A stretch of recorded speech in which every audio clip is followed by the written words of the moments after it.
Ne regardez pas trop longtemps cette image. Le hasard est hypnotique. Si vous la regardez trop longtemps, vous allez la voir tourner. C'est une illusion d'optique, comme il existe des illusions de logique. Et nous allons en rencontrer quelques-unes.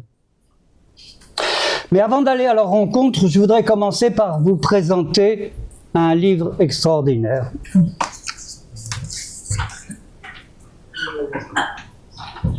Qui est la plus intelligente et la plus plaisante introduction à notre sujet. Et dans laquelle l'auteur, mathématicien renommé, un théorème porte son nom, y est en personne mis en situation. Dialoguant tout au long de cette roborative bande dessinée, avec Étienne Lecroart, le dessinateur, qui, en se représentant lui-même, en quelque sorte, nous représente, nous, les lecteurs et les lectrices.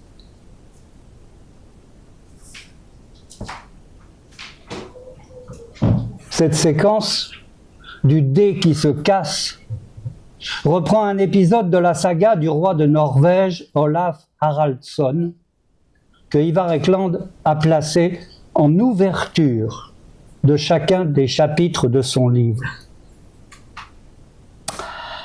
Cette propension du hasard à se manifester comme un surgissement imprévu, hors du cadre dans lequel on le croyait le limiter, est sans doute une des raisons pour lesquelles il constitue un sujet aussi fascinant qu'irritant. Le hasard est la plus familière de nos inconnus. Pourtant, dès que l'on s'en approche, dès qu'on essaye d'y penser de manière tant soit peu réfléchie, tout se brouille. Comme si notre intelligence se trouverait confrontée à une sorte de trou noir. Un abîme sans fond ni loi, avalant toute pensée, dissolvant toute logique. L'attitude à l'égard du hasard ne semble se plier à aucune perspective raisonnable. Oscillant entre les corniches contradictoires de l'acceptation béate d'un côté et du refus crispé de l'autre. Or, justement, il s'agit là de deux positions plus paradoxales qu'antagonistes, car l'une comme l'autre se fondent sur la même dénégation. Ceux qui croient au hasard le font au nom d'un mystérieux ordre sous-jacent ne relevant pas de la causalité cartésienne. Ceux qui refusent d'y croire le font au nom d'un ordre inconnu, parce que non encore exploré par la même rationalité cartésienne. En est-il de même en Chine ? Descartes est très connu et très apprécié en Chine, même si son nom est un peu difficile à écrire en idéogramme. René Descartes. Mais en Chine aussi, le hasard est très présent.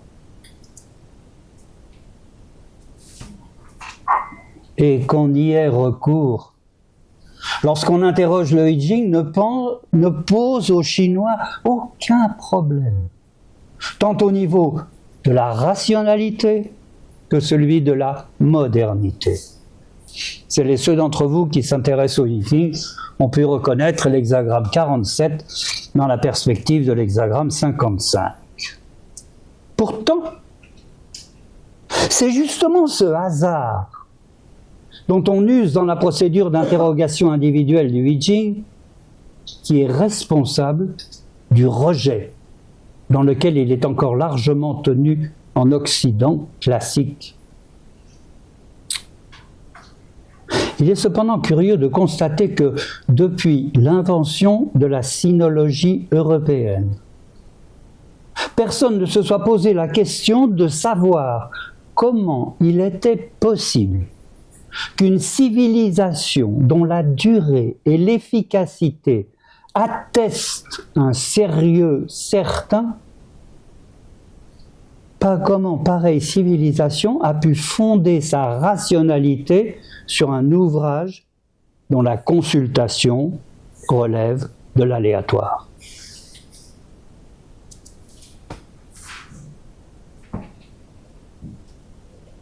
Voilà la traduction de cet ouvrage. Et vous avez vu tout en bas, c'est pas une maison d'édition parallèle qui l'a imprimé. Peut-être cette incompréhension tient-elle au fait que les mots nous trompent. Et que lorsque nous parlons du hasard et de sa place dans l'usage du I Ching, peut-être ne s'agit-il pas ni de la même rationalité, ni non plus de la même perception du hasard que celle qu'en a l'esprit chinois. Mais avant de s'intéresser aux idéogrammes qui décrivent, c'est-à-dire qui écrivent ce que nous nommons hasard, jetons un coup d'œil sur la curieuse histoire de l'apparition de ce mot dans notre langue. Voilà à quoi pouvait ressembler le lieu de naissance du mot hasard en français.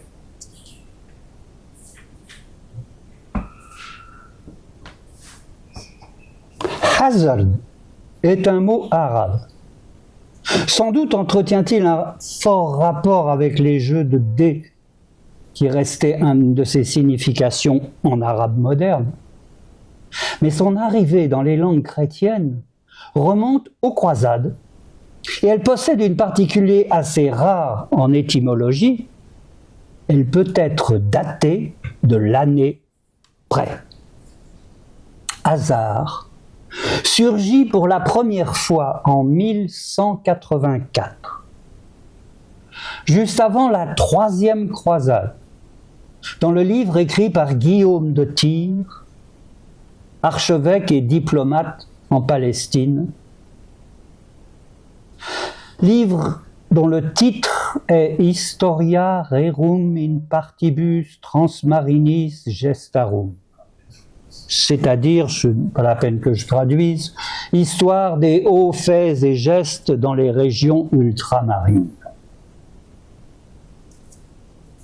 Et dans son ouvrage, Guillaume de Tyr raconte qu'un jour, près d'Alep, en Syrie, fut pris, après un siège de quelques semaines, le château de Azhard.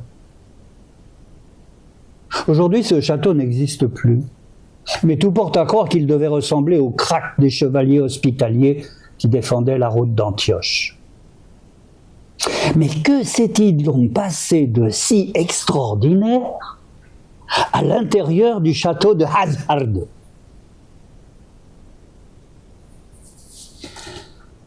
Guillaume de Tyr, dans son récit, rapporte deux détails.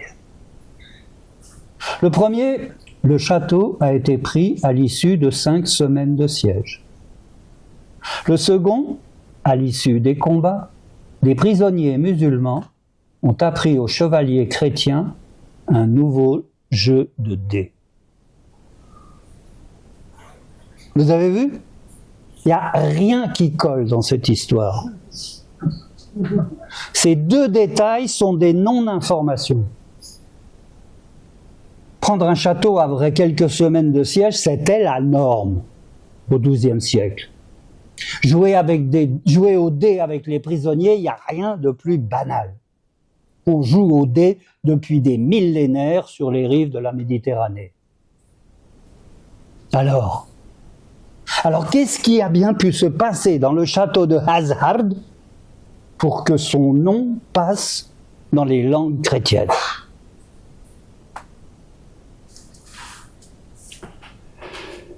Le philosophe Clément Rosset, qui rapporte cette anecdote dans son curieux ouvrage La logique du pire, sous-titré Éléments pour une philosophie tragique,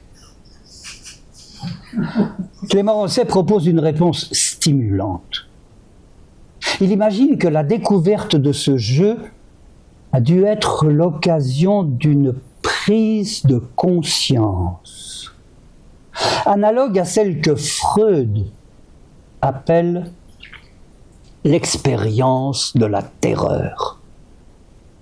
Vous savez, ce glissement propre au cauchemar, quand subrepticement l'endroit le plus familier devient le lieu du plus étrange. Or, quoi de plus familier en effet qu'un jeu de dés? Même les enfants en sont friands. Aussi, les chevaliers chrétiens ont-ils dû être ravis d'en découvrir un nouveau. Mais au cours de la partie, une question terrifiante a surgi.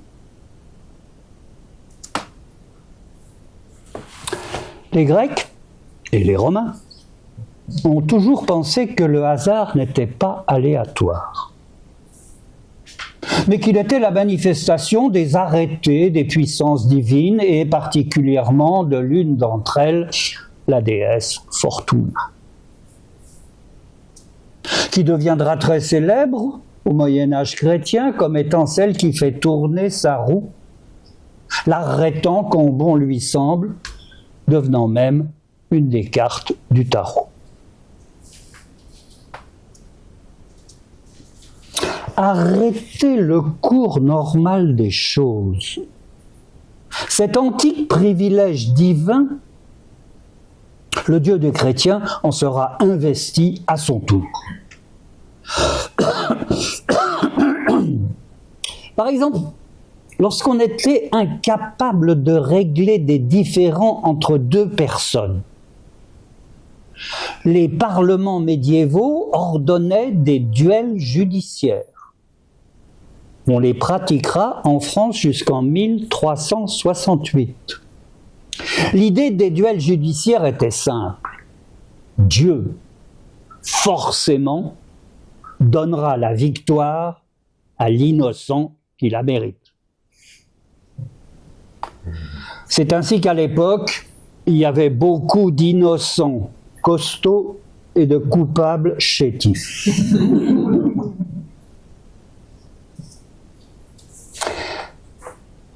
Et celui que vous voyez là, ce duel judiciaire, opposa en 1409 le maréchal von Domsberg au chevalier de Haschnecker sur la place du marché au vin de la ville d'Augsbourg. Et il fut, comme en témoigne cette eau forte de l'époque, fort apprécié de la population. Mais dans l'univers médiéval, tout est fait à une cause. Le système est rond, comme une coupole d'église romane. Chaque pierre s'appuie sur la précédente, avec en clé de voûte un Dieu omniprésent, cause de toutes les causes. Dans un tel univers, le hasard n'existait pas. Ni l'idée, ni le mot. Le hasard n'existait pas parce que Dieu s'occupait de tout. À l'époque, c'était un boulot à plein temps. Il réglait toutes les confrontations individuelles, qu'elles soient judiciaires, comme on vient de voir, ou ludiques. Ben oui, quand deux compères jouaient au dé, c'est Dieu qui arrêtait les dés pour favoriser Jehan ou Gautier. Alors on peut concevoir la terreur qui a dû saisir les chevaliers chrétiens quand dans la cour du château de Azhar surgit alors dans leur esprit cette horrible question: qui arrête les dés quand ce sont les prisonniers musulmans qui les lancent? Ça ne peut pas être leur Dieu, puisque c'est un faux Dieu. Ça ne peut pas être le nôtre, puisque le vrai Dieu ne va pas s'occuper de ces salopards. Et pourtant, les dés s'arrêtent. Même quand les musulmans les lancent. Il y aurait donc des effets dont la cause serait soustraite à la volonté du Dieu chrétien.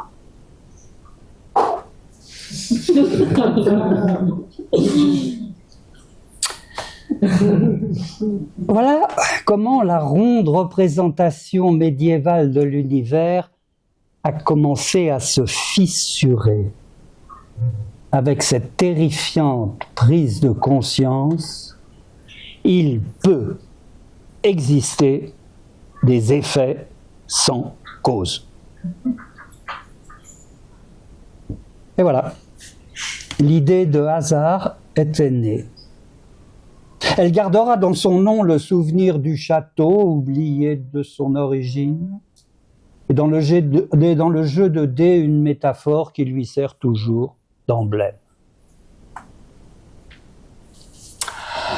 Avec la Renaissance, l'idée de hasard s'acclimatera en Europe, favorisant au passage l'éclosion de l'esprit scientifique, en substituant à l'idée de loi divine celle de loi de la nature. La nature est, comme Dieu, toute puissante. Elle détermine tout par avance, selon ses lois propres. Mais, à la différence de Dieu, la nature n'est pas insondable. Et donc, on se mit à penser que dès lors que les lois de la nature seraient connues, le futur pourrait être prédit et le hasard vaincu. Commence alors une perspective nouvelle, avec Copernic et Galilée, qui mettront un peu d'ordre dans l'errance des planètes dans le ciel. Vous savez, planète, ça vient d'un mot grec, planéin, qui signifie errer. Et puis, le rationalisme assoira sa position en créant une catégorie artificielle et en l'appelant l'irrationnel. Catégorie dans laquelle sera rangé tout ce qui est rebelle au rationnel, c'est-à-dire la foi, la magie, le hasard. Et Pascal, mathématicien mystique, inventeur de la calculette, sera crédité d'avoir vaincu le hasard avec son élégante réponse au problème du jeu de cartes interrompu que lui avait posé le chevalier de Méret, alors que Pascal n'a juste fait que contourner le hasard. Et d'autres après lui tomberont dans le même piège. Après lui, Kepler et Newton assureront le triomphe du déterminisme, avec la loi des orbites, réduisant le cours des planètes à des équations mathématiques simples et la mesure de la gravité terrestre. Et au fil du temps, au long du siècle des Lumières, et plus particulièrement pendant le XIXe siècle, le rejet du hasard ira en se confirmant. Et le hasard sera considéré comme un reliquat des âges prélogiques. Et ces îlots de résistance au progrès seront comparés aux indigènes qui s'opposent à l'activité bienfaitrice et désintéressée des Européens. Sur le terrain des idées, des domaines entiers, naguère encore sous le contrôle du hasard, vont progressivement passer sous le contrôle du déterminisme.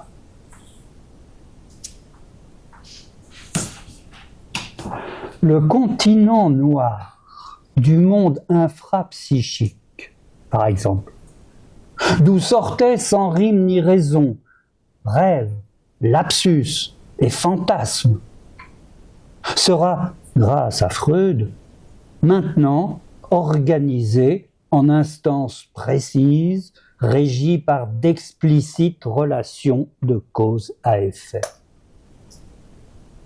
En passant, vous avez certainement remarqué que quand quelqu'un découvre par la psychanalyse, il ne peut pas commencer plus de 2 phrases sans dire « Tu sais, c'est pas par hasard que l'histoire aussi deviendra raisonnable. » Avec les travaux de Marx, ce ne sont plus le sort des batailles ni les héros providentiels qui régentent l'histoire, mais l'organisation des rapports de production. Même si le mode de production asiatique de la Chine a posé quelques difficultés à la théorie générale. Et à cette époque, de même qu'on s'imaginait la physique achevée, on prévoyait aussi la disparition du hasard et son rangement au musée des archaïsmes. Mais étrangement, c'est d'une réflexion scientifique que le retournement allait venir. En même temps qu'on assignait des lois naturelles à l'histoire, on s'aperçut qu'il fallait aussi assigner une histoire aux sciences naturelles. C'est la bombe de l'évolutionnisme dégoupillé par Darwin.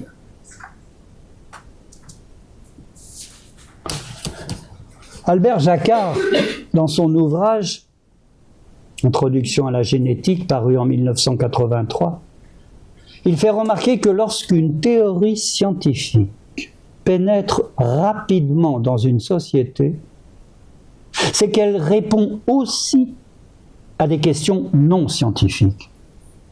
Le darwinisme a rencontré de fortes oppositions, notamment religieuses, mais il eut un grand succès dans l'opinion, parce qu'il apportait une réponse confortable au problème moral posé par le colonialisme. Grâce à Darwin, les peuples de race blanche n'ont plus à se culpabiliser de mettre en coupe réglée les autres peuples de la Terre, dès lors que cette théorie assure que leur action fait partie de la sélection naturelle, qu'il ne s'agit pas d'un processus et qu'il s'agit uniquement d'un processus profitable à l'espèce humaine tout entière. Mais l'effet tranquillisant pour les peuples européens de l'utilité générale de la théorie de la sélection naturelle va buter sur une question d'importance. Quelle est la dynamique qui allonge le cou des girafes? Autrement dit, comment fonctionne le moteur de la sélection naturelle?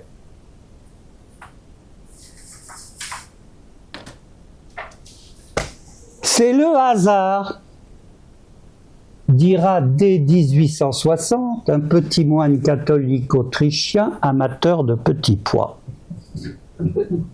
Georg Mendel.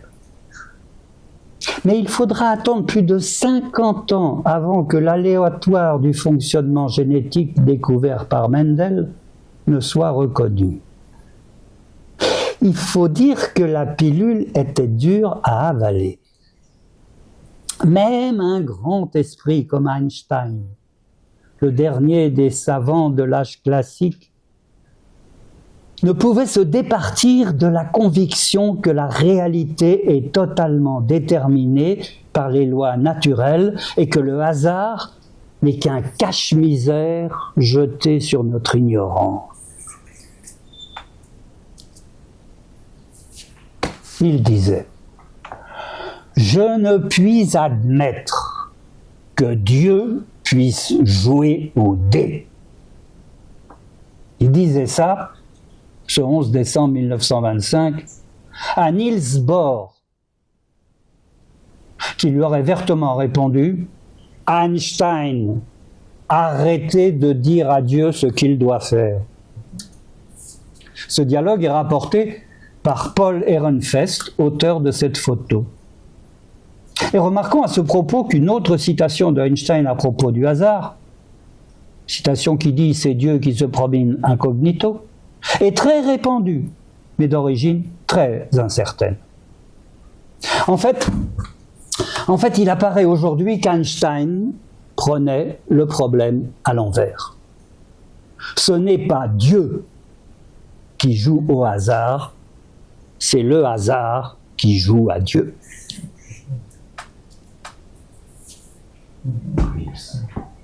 Alors, je ne vais pas prendre l'accent canadien, mais vous l'avez reconnu. La formation de l'univers exige que la matière s'abandonne au jeu du hasard. Dit Hubert Reeves en 2014, et il ajoute par un extraordinaire retournement, le hasard devient l'agent même de l'organisation de l'univers à chaque niveau de mutation. Et Edgar Morin, dans son livre « Introduction à la pensée complexe », n'y va pas par quatre chemins, posant que l'irréductibilité et l'ampleur du hasard sont la grande découverte de la pensée contemporaine. Et il développe en disant « L'origine de la vie ne peut être conçue sans rencontre aléatoire. Toute mutation génétique comporte une intervention du hasard. Tout être vivant est un générateur de hasard, traitant de l'aléatoire, événement, et en générant de l'aléatoire, décision. Toute organisation sexuelle comporte et utilise le hasard qui apporte à chaque individu sa singularité génétique. Toute stratégie immunologique, par exemple, utilise et produit de l'aléa. Toute activité neurocérébrale comporte constitutivement du hasard. Établissement de liaisons synaptiques, association, et chez l'être humain, rêve, imagination, invention, etc. Liberté et créativité sont inconcevables sans aptitude à utiliser le hasard. Et Edgar Morin, qui a 106 ans cette année, remarquait que toutes les futérologies du XXe siècle qui prédisaient l'avenir en transposant sur le futur les courants traversant le présent se sont effondrées. Pourtant, on continue à prédire 2026, 2050, alors qu'on est incapable de comprendre 2020. L'expérience des irruptions de l'imprévu dans l'histoire n'a guère généré les consciences. L'arrivée d'un imprévisible était prévisible, mais pas sa nature. D'où, finit-il, ma maxime permanente, attends-toi à l'inattendu. La pandémie du Covid ne peut que lui donner raison. Mais alors, pour réfléchir sur ce que nous appelons hasard, le nom d'un château fort du temps des croisades convient-il encore ?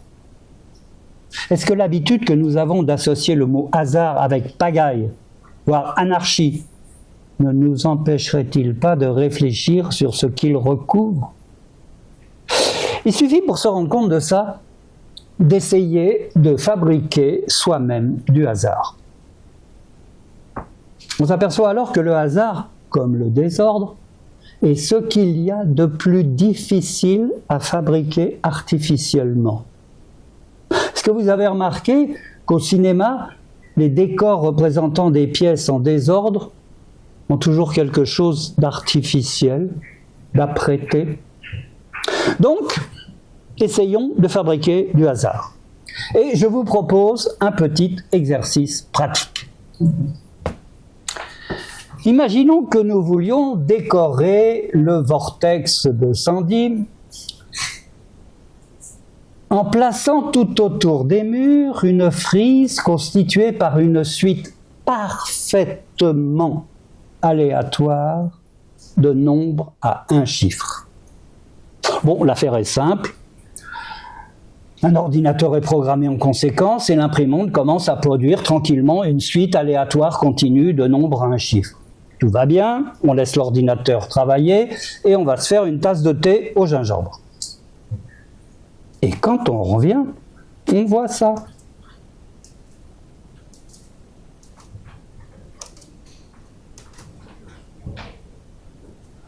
Et là, on se dit, merde, le programme a bugué. Il faut enlever cette séquence de notre frise aléatoire. En fait, c'est notre mental qui est tombé en panne. Il a été piégé par notre familiarité avec la suite naturelle des nombres à un chiffre. Et donc, notre premier réflexe est de vouloir l'éliminer, car son parfait ordonnancement fait tâche dans l'idée que nous nous faisons d'une frise aléatoire. Formés au déterminisme par nos maîtres grecs, nous pensons qu'une absence d'ordre doit être rigoureuse. L'apparition de la moindre trace d'organisation ferait, pense-t-on, disparaître son caractère purement aléatoire. Il faut toujours se méfier des gens qui revendiquent la pureté. Ce réflexe qui nous paraît légitime est en fait une illusion du cerveau. Comme il y a des illusions d'optique, à l'image du triangle de Roger Penrose que vous voyez. Mais l'ennui avec les illusions logiques, c'est qu'elles ont l'apparence de la vérité, alors qu'elles n'en sont qu'une perception biaisée. La règle de production d'une série aléatoire d'éléments est simple. Après chaque élément, n'importe quel autre élément peut survenir. Donc notre frise décorative, après le 1, le 2 a autant le droit de prendre place que le 8 ou le 4. Et pourtant, la présence du 3 après le 2, du 4 après le 3, nous chagrine. Et nous n'avons de cesse que de supprimer cette séquence qui dégrade la qualité aléatoire de notre frise décorative. En lui interdisant de figurer dans notre frise, nous arrangeons le hasard. En fait, nous y introduisons de l'ordre pour qu'il ressemble à notre idée de la pureté aléatoire. Alors comment sortir de ce cercle aussi vicieux que l'escalier de Penrose, que vous voyez? Eh bien, allez faire un tour en forêt. Peut-être faudrait-il regarder le problème à l'envers. C'est-à-dire, au lieu de ne voir dans le hasard qu'une absence de structure, essayez de se demander si une structure ne pourrait pas être considérée comme une particularité du hasard. Pas forcément une panne, comme dans notre frise de tout à l'heure, mais une sorte de création rythmique produite par l'écoulement d'un flux aléatoire, comme par exemple ces tourbillons que l'on voit se former dans les petits cours d'eau.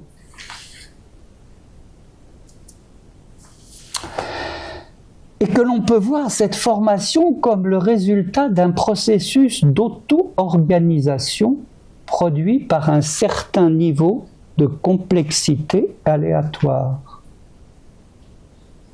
Seulement, percevoir les structures que le hasard peut agencer peut paraître très ambitieux. Mais non. Il suffit d'avoir de la patience et de laisser le hasard jouer avec le temps. Percevoir les structures que le hasard agence, c'est à la portée de n'importe quel joueur de loto. Le loto est une forme de loterie qui consiste à faire sortir 6 boules numérotées parmi un ensemble de 49. Tiens, autant que les baguettes du Ouija. Les joueurs cochent à l'avance des numéros sur une grille et les gagnants sont ceux dont la grille correspond au numéro sorti. Par définition, chaque boule a autant de chances de sortir que n'importe quelle autre, puisqu'elles sont toutes remises en jeu à chaque tirage. Je suis un lecteur assidu du magazine de Science et Vie. Voilà le premier numéro que j'ai eu en main à l'âge de 13 ans. À cette époque-là, c'était il y a très longtemps, on rêvait de voir voler les avions dans l'espace. Mais il se trouve que quelques années plus tard, dans un article paru en 1984, intitulé « Le loto est-il vraiment un jeu de hasard ?», un collaborateur du magazine qui avait recensé et comptabilisé tous les tirages de loto depuis sa création 8 ans avant, avait remarqué que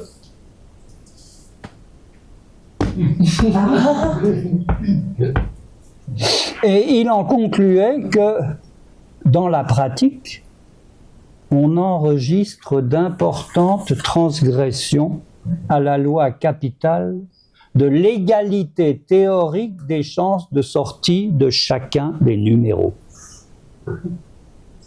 Étant donné la taille de l'échantillon considéré, 397 tirages, et donc 2362 sorties, ces écarts sont à prendre en considération. Et cela d'autant plus qu'ils vont à l'encontre d'un très célèbre théorème, la loi des grands nombres, du grand mathématicien suisse Jacob Bernoulli, qui stipule qu'avec un nombre suffisamment grand d'expérimentations, la fréquence d'un événement tend vers sa probabilité théorique. Alors, cette loi est indiscutable. Mais elle est aussi tout à fait typique de la manière dont est refoulée l'angoisse générée par le hasard. Dire qu'au bout d'une infinité de lancers de pièces, la probabilité de sortie de pile ou face se rapprochera toujours de 1 sur 2 ne dit rien de la probabilité de chaque lancer. Si on réalise l'expérience, il peut y avoir une très longue série de sorties de pile ou de face. Autrement dit, Bernoulli a simplement remplacé un impensable, le hasard, par un autre, l'infini. Mais revenons à Science et Vie. L'auteur de ce roboratif article concluait ses observations avec un remarquable bon sens. Ces transgressions sont tout à fait provisoires et appelées à disparaître à plus ou moins long terme. Mais il les replaçait dans une perspective passionnante. Le jeu de loto, officiellement parfaitement aléatoire, ne serait pas tout à fait un jeu de pur hasard. Avec beaucoup de patience et un peu de flair, un joueur averti saurait détecter, avant qu'elles ne disparaissent, les combinaisons qui, pendant un certain laps de temps, semblent sortir plus souvent qu'à leur tour. Produites par le libre jeu du hasard, ces anomalies, ces grumeaux dans la pureté de l'aléatoire sont à la fois indiscutables et exaspérants. Leur existence est aussi réelle qu'éphémère. Et pour penser ces créatures hasardeuses, il faut prendre en considération le passage du temps. Le loto n'est strictement aléatoire que pour un tirage unique. Il cesse de l'être pour une infinité de tirages. Or, ces deux cas sont l'un comme l'autre une perversion de la durée familière. En considérant non pas ces extrêmes, mais des périodes réelles de temps, l'auteur n'a pas cherché à théoriser. Il a juste observé.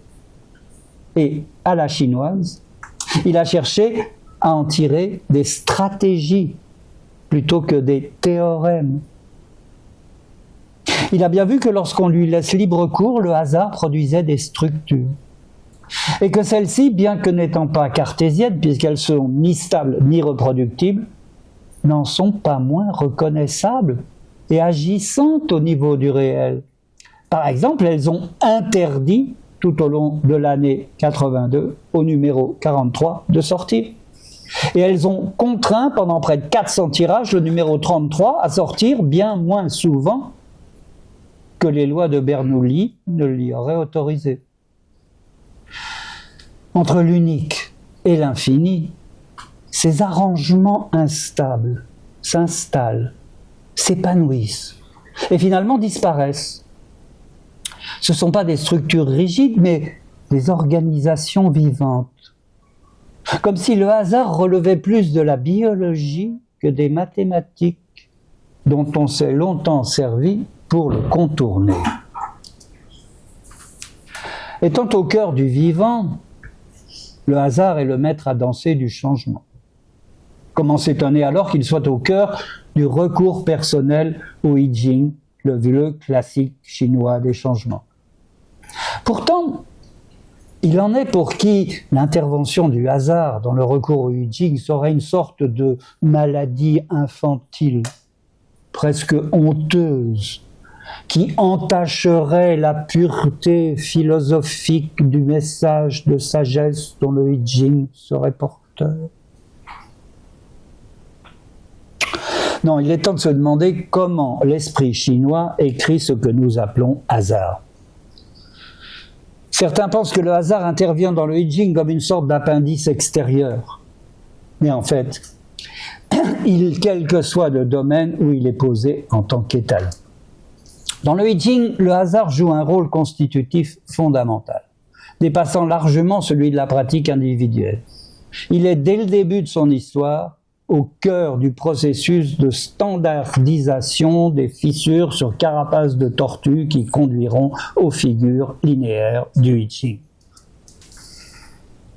Et le I Ching est un ensemble écrit qui ne compte que quelques milliers d'idéogrammes et qui peut tenir dans une boîte d'allumettes. La pièce de 1 euro en bas à gauche vous en donne la taille. Et dans ce tableau de Mahalin, peint au XIe siècle, représentant Fuxi, le héros mythologique qui fut attribué à une organisation particulière des 8 trigrammes du I Ching, est évoqué ce long et fantastique processus aboutissant au I Ching que nous connaissons aujourd'hui. Le peintre a représenté, à la gauche du personnage, côté yang de son corps, donc associé au début et au levant, une tortue. Et à sa droite, côté yin du corps, associé au couchant, et donc à la matérialisation, l'agencement des 8 trigrammes qui lui est attribué. Alors pour bien comprendre pourquoi l'histoire du I Ching, depuis son début, correspond à un apprivoisement de l'aléatoire, il faut commencer par s'interroger sur comment l'esprit chinois décrit, c'est-à-dire écrit, l'idée de hasard. Car on ne tire rien quand on consulte le I Ching. Tirer nous vient des anciens Grecs qui, lorsqu'ils n'arrivaient pas à trancher une question par la délibération démocratique, tiraient d'une urne en pierre d'une petite pierre, d'une urne des petites pierres. Si celle-ci était blanche, c'était oui, si elle était noire, c'était non. Et l'emploi du verbe tirer a été relayé dans notre pratique par le tirer à la courte paille. Vous savez, quand il faut décider qui doit porter la culpabilité d'un groupe, relisez l'histoire de Jonas. Et surtout quand on consulte le tarot en tirant une à une les cartes qui représentent notre configuration du moment. Mais si on voulait comparer le recours au I Ching à un objet de notre culture, c'est pas à la boule de cristal qu'il faudrait faire appel. Car le I Ching ne prédit pas l'avenir. Il analyse le présent. Les Chinois ne sont pas des songes creux. Ils savent très bien que l'avenir est imprévisible. Ce qui ne veut pas dire qu'il soit erratique.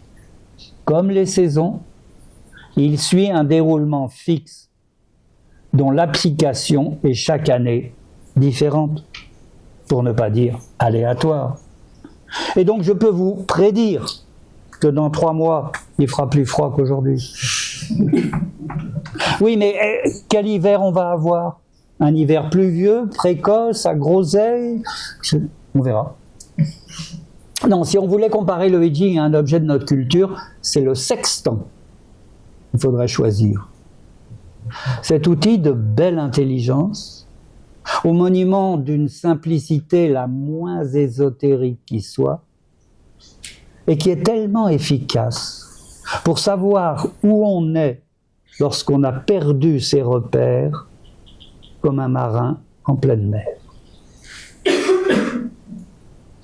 Et si on voulait lui trouver une correspondance dans la culture chinoise, ça serait avec la prise de pouls, qui renseigne l'acupuncteur sur la qualité du fonctionnement énergétique des organes de son patient, et qui donc, en fonction de cette sorte de radiographie manuelle, lui propose une stratégie opératoire avec ses aiguilles. Et les Chinois qui n'ont ni tarot ni courte paille ne tirent pas le I Ching. Ils emploient un autre verbe, suan, qui signifie en propre calculer. Le fait mérite d'être signalé pour décrire les procédures aléatoires permettant de déterminer laquelle parmi les 64 situations types répertoriées par le I Ching est en rapport corrélatif avec la situation particulière que je suis en train de vivre et au sujet de laquelle j'interroge le I Ching. La langue chinoise emploie le verbe calculer. Le verbe qui est, pour l'esprit occidental, le garant de la rationalité scientifique. Alors il faut maintenant, pour avancer dans les conceptions chinoises de ce que nous appelons hasard, nous pencher sur les idéogrammes avec lesquels l'esprit chinois se représente cette notion. Quand on consulte un dictionnaire franco-chinois, à l'article hasard, on trouve différents idéogrammes et principalement ces deux-là.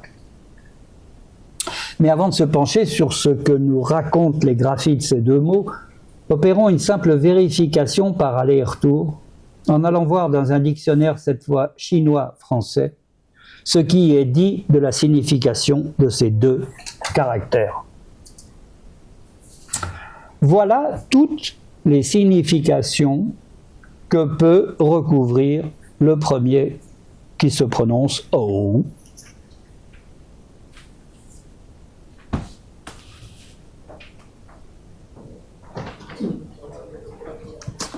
Et voici toutes celles que peut recouvrir le second qui se prononce Prung.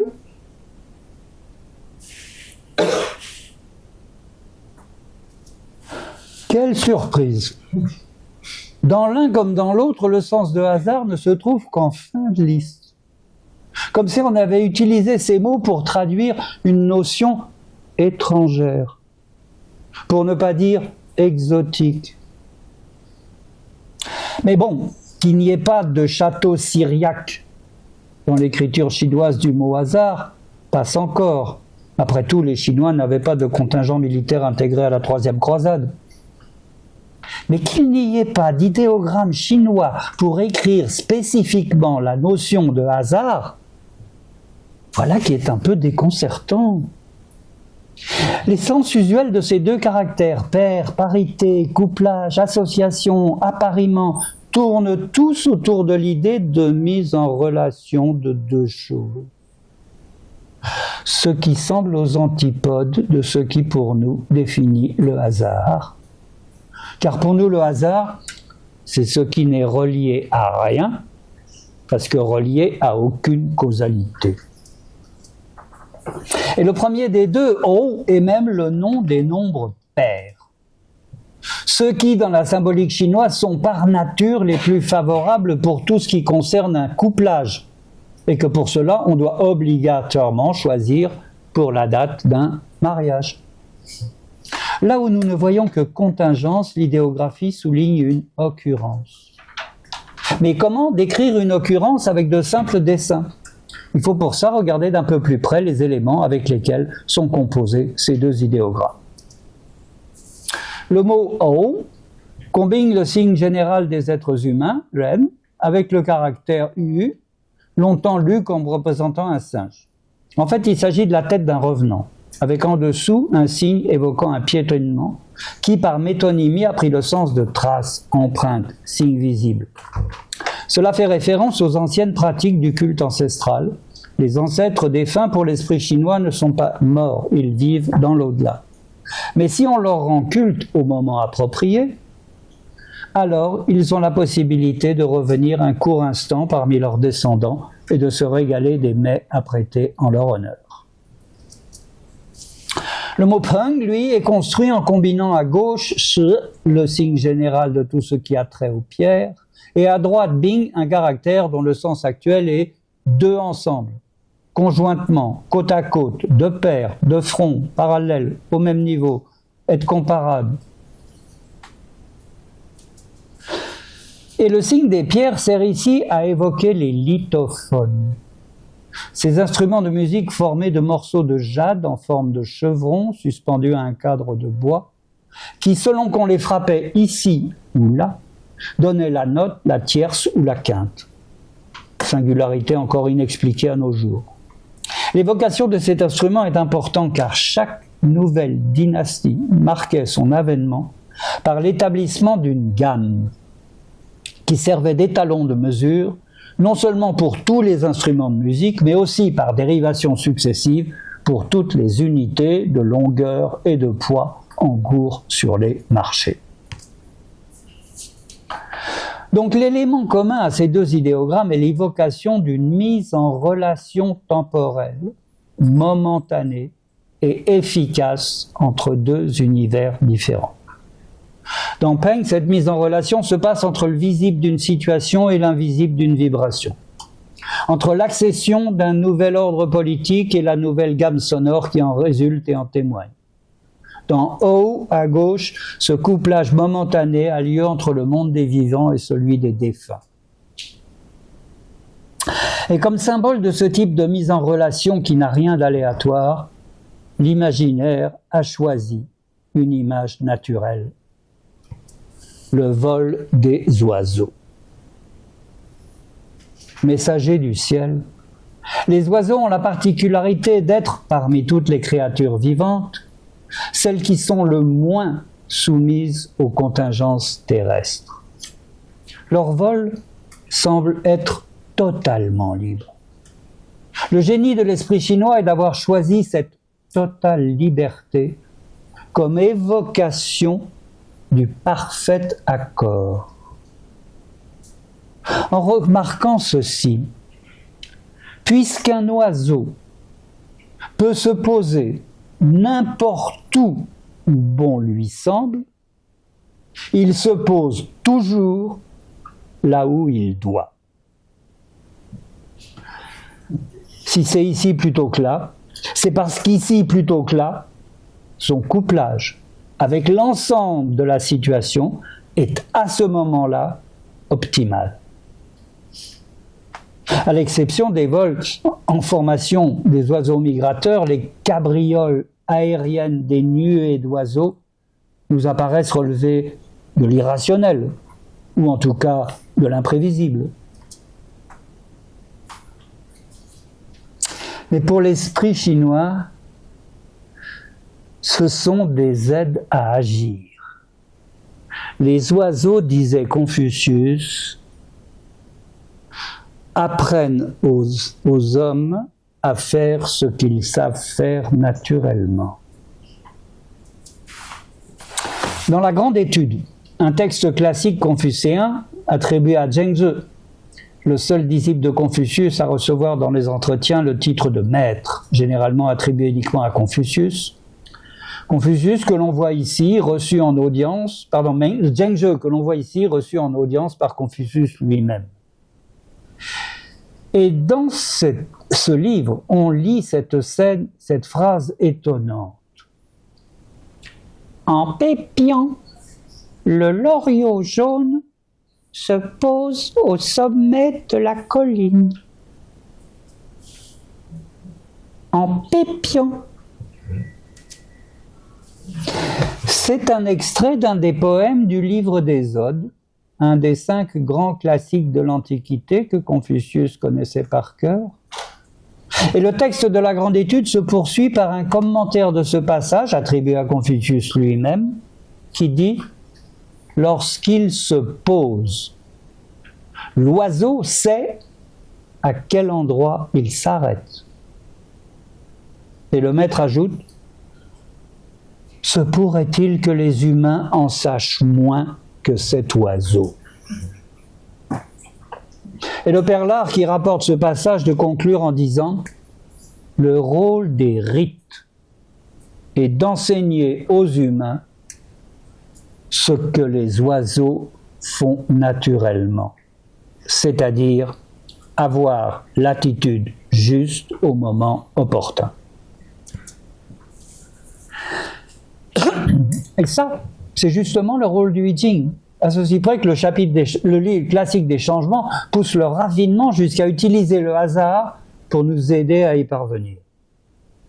On comprend mieux alors pourquoi les Confucéens ont toujours tenu le I Ching en si haute estime.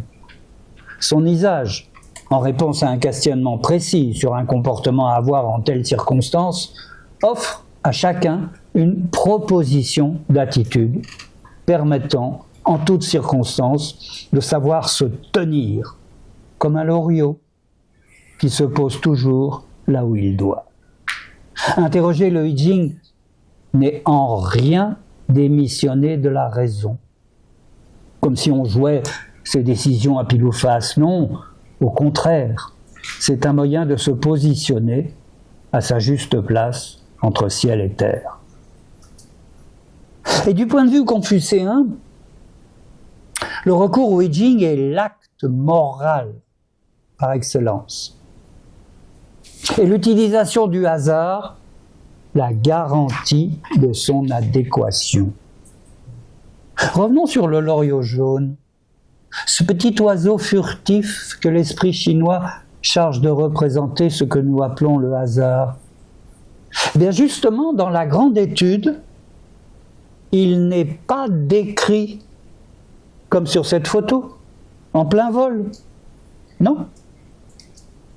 Il est saisi juste au moment où il se pose. Or, en Occident, quand on veut évoquer le hasard, l'image qui vient tout de suite à l'esprit est celle d'une pièce ou d'un dé qui est en train de tournoyer en l'air. Or, cette image tronque la réalité. Une pièce ne peut pas rester éternellement en train de tournoyer en l'air. Notre impossibilité à penser le hasard nous a conduits à le représenter sous la forme de quelque chose d'impossible. John Cage est un musicien contemporain qui a beaucoup travaillé avec le I Ching et le hasard. Une de ses pièces symphoniques s'appelle d'ailleurs « Changes », changement. Et il disait volontiers, une pièce jetée en l'air retombe toujours dans un réseau. C'est assez proche de ce que pense l'esprit chinois. Là où nous avons choisi comme symbole du hasard une pièce ou un dé, en tout cas des objets inanimés, reliés à rien, parce que reliés à aucune causalité, les Chinois ont préféré un animal vivant, cet oiseau jaune et piaillard qui se pose avec une élégante légèreté, exactement à l'endroit où il doit. pour le meilleur équilibre de l'ensemble de la situation, juste comme le pesant d'une balance donne avec exactitude la mesure du poids. Oui, mais pas d'une balance que nous connaissons, pas d'une balance à fléaux horizontaux, celle avec laquelle nous avons l'habitude de personnaliser la justice. Non, la balance chinoise. Cette balance que par méprise nous appelons romaine, alors que les Romains ne l'ont jamais utilisée. En fait, cette balance est apparue en Occident, qu'on voit partout sur les marchés chinois. Ce sont les Arabes qui nous l'ont transmise. Parce que l'avantage de cette balance, c'est qu'on n'a pas besoin d'une table parfaitement horizontale. Et donc, quand on est dans une caravane, c'est très pratique pour vendre des choses. Mais quel peut être le rapport entre le hasard et cette balance que les Chinois utilisent quotidiennement sur les marchés? Eh bien, c'est un autre oiseau qui lui aussi se pose juste là où il doit qui va nous l'enseigner. Chuan, le sens d'origine de cet idéogramme désignait le poids que l'on déplace sur le fléau de la balance chinoise pour mesurer. Il est formé à gauche du signe du bois et à droite d'un ensemble complexe qui désigne la chouette. Pourquoi cet idéogramme désigne-t-il la chouette? Tout simplement parce qu'il la représente. Regardez. On voit en haut les plumes de ses aigrettes, en dessous les gros yeux ronds, devenus des carrés à cause du pinceau, mais qui évoquent bien les yeux de cet oiseau nocturne qui voit la nuit et qui pour cela sera l'emblème de la sagesse d'Athéna dans le monde grec ancien. Et en dessous, on trouve l'idéogramme qui écrit de façon générale la classe des oiseaux à queue courte. Parce qu'il y a deux classes d'oiseaux en chinois, les oiseaux qui ont la queue courte comme les moineaux, les pigeons, les chouettes, et les oiseaux qui ont des plumes de la queue longue comme les faisans, etc. Et la chouette que nous venons de voir écrite au pinceau se retrouve combinée avec le verbe voir dans l'idéogramme qui nomme le 20e hexagramme du I Ching, qui s'appelle regarder, c'est-à-dire percevoir sans œillère la situation à laquelle on est confronté, de façon à en sous-peser la configuration afin d'y adopter la stratégie la plus appropriée. Mais au cours de l'histoire, cet idéogramme a pris différentes significations. Et à partir de cette aptitude à peser et apprécier les circonstances, et puis finalement, sous l'influence des penseurs légistes qui, à l'orée de l'Empire, prêchaient que la loi doit être au service du pouvoir et non de la justice. Une théorie politique qui semble être celle du pouvoir chinois actuel. Le mot Chuan a commencé à prendre le sens de pouvoir, autorité, sens qu'il garde encore aujourd'hui, même si la simplification de sa graphie va faire disparaître la chouette et ses origines. Et le grand sinologue suisse Jean-François Billeter souligne qu'il est remarquable que le mot Chuan, qui signifie à l'origine le poids de la balance que l'on déplace le long d'un bras gradué, est servi dans les temps anciens à désigner le pouvoir. Celui-ci étant conçu comme une capacité à rééquilibrer. Ce n'est pas seulement pour leur politique. Les gouvernements chinois ont toujours brisé par la violence extérieure quand les Chinois ont divisé pour régner. Et ils l'ont fait d'une manière constante à l'intérieur. Chaque fois que s'est formée à l'intérieur une puissance assez forte pour résister à leurs manœuvres, ils l'ont brisée par la violence. Mais revenons à ce petit Loriot. Il semblerait qu'à l'inverse des chrétiens, le hasard n'ait pas été pour les Chinois un sujet de terreur.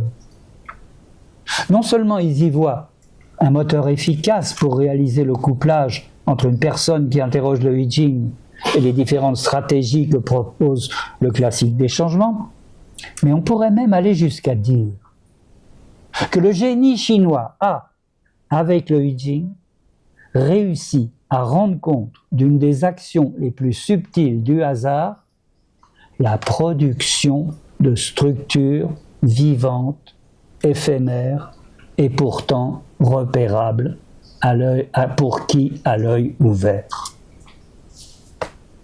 Le loto nous en a montré un exemple. Les courants qui modèlent les cours d'eau nous en montrent chaque jour la réalité visible. Hasard et mutation sont les moteurs de l'évolution, clamait Georg Mendel dans le désert de son époque. Comme il aurait été content de savoir que justement, ce sont les deux vecteurs du Yiking. Mais nous ne pouvons pas vraiment nous ouvrir au Yiking en interrogeant sur ce que nous rejetons à cause de notre idée du hasard. Et Ivar Ekland n'a pas oublié d'y faire allusion dans sa bande dessinée.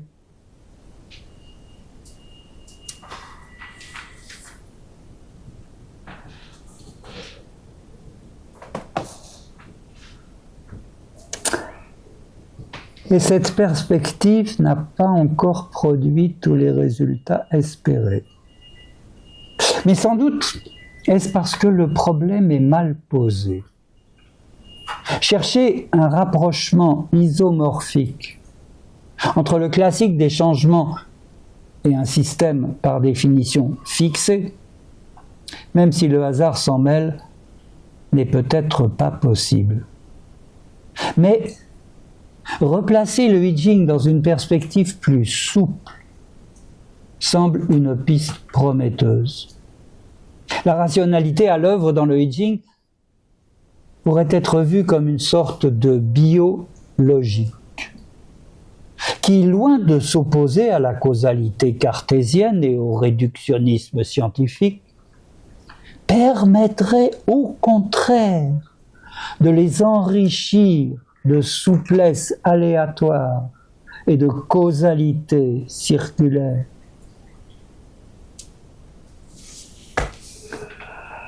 Et il n'y a pas que la génétique qui pourrait en être stimulée. Il y a aussi toutes les sciences traitant des rapports entre les êtres humains et leur environnement. En particulier celles que proposait dès 1972 Gregory Bateson dans son livre « Vers une écologie de l'esprit ». Il y a 50 ans. Et également dans le rapport entre êtres humains. Gregory Bateson ne connaissait ni le chinois, ni le I Ching, mais il a engendré toute une théorie de thérapie systémique, l'école de Palo Alto, dont de plus en plus de pratiquants s'aperçoivent aujourd'hui que son ressort fondamental est le même que celui qui anime le système yin-yang, à savoir tout ce qui parvient à son extrême se transforme en son contraire.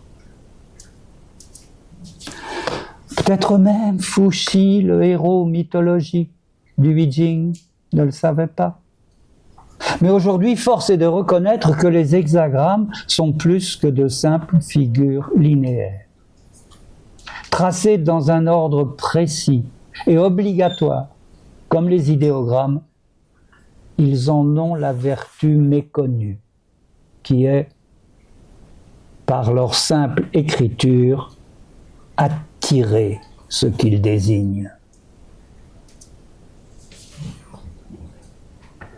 Ce genre d'objet que le hasard permet de détecter, la physique contemporaine classique les appelle des attracteurs étranges. Ce sont des structures immatérielles qui mystifient le loto et organisent temporairement les filets des cours d'eau et les orbites des planètes.